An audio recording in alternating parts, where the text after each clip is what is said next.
بسم اللہ الرحمن الرحیم۔ السلام علیکم، آپ دیکھ رہے ہیں الف نیوز اور میں ہوں آپ کے ساتھ ماجد علی۔ شامل کرتے ہیں آج کی ون لائن ہیڈ لائنز۔ سعودی عرب کا کہنا ہے کہ اسرائیل دو ریاستی حل قبول کر لے۔ سعودی عرب اس اصولی موقع پر پوری طرح واضح اور مستقیم ہے کہ اسرائیلی ریاست کو صرف اس صورت تسلیم کیا جا سکتا ہے کہ اسرائیل دو ریاستی حل قبول کر لے اور ان دو ریاستوں میں سے ایک مکمل آزاد ریاست فلسطین ہو۔ حکام نے کہا کہ یہ وہ موقف ہے جس سے مملکت کبھی پیچھے نہیں ہٹ سکتی۔ ایران، روس اور چین کی مشترکہ بحری مشقیں۔ ایران کے جنوب میں واقع بحیرہ عمان میں ہونے والی ان جنگی فوجی مشقوں کا آغاز منگل کی شام کو ہوا، جس کا ہدف آبی تجارت کی سلامتی کی ضمانت فراہم کرنا ہے۔ ان مشقوں میں اسلامی جمہوریہ ایران کی بحریہ کے جنگی جہاز اور فضائی دستوں نے شرکت کی ہے، جبکہ چین اور روس کے بحریہ کے جہازوں اور آبدوزوں نے بھی حصہ لیا۔ قابل ذکر ہے کہ عمان، آذربائیجان، قازقستان، پاکستان اور جنوبی افریقہ کے نمائندے بھی ان جنگی فوجی مشقوں میں موجود ہیں۔ صہیونی اہداف پر حزب اللہ کے حملے۔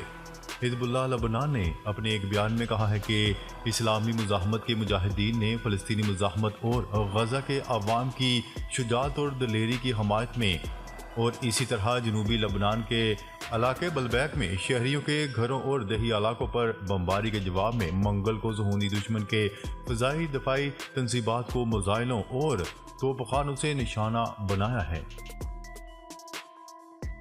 فلسطینی مجاہدین کا اسرائیلی فوج پر بڑا حملہ۔ فلسطین کی اسلامی مزاحمتی تحریک حماس کی عسکری شاخ القسام بریگیڈز نے جنوبی غزہ کے خان یونس شہر کے شمال میں صہیونی حکومت کی 2 انفینٹری یونٹس پر گھات لگا کر حملہ کر دیا، جس میں کئی صہیونی فوجی ہلاک اور زخمی ہوئے۔